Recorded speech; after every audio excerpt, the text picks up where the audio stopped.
Tofa, a yanzu haka dai hukumomi a jamhuriyar Nijar, musamman ma hukumar nan ta 'yan sanda da ke birnin Niamey, ta samu nasarar cafke 'yan daba masu bin mutane suna ƙwace musu kuɗaɗen da suka cire a banki.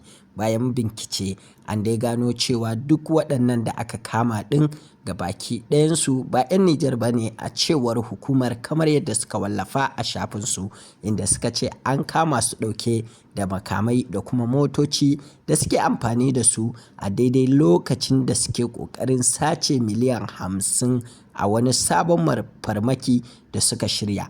Yanzu dai dukkaninsu sun shigo hannu, inda hukumar ta jamhuriyar Nijar ta ce ta kama su a birnin Yamai, kuma waɗannan mutane ta tabbatar da cewa sun daɗe suna yin wannan aika-aika. Inda kuma wani abu da ya fi ɗaukar hankali ya kuma ba wa mutane mamaki shine yadda aka gano dukkaninsu ba 'yan asalin jamhuriyar Nijar ba ne.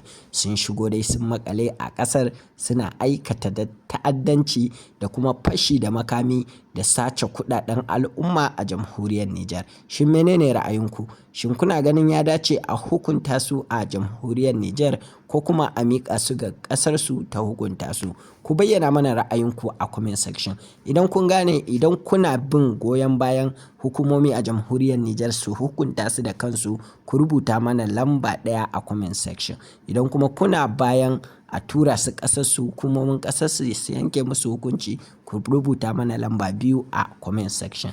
Ubangiji Allah ka kare mu, amin.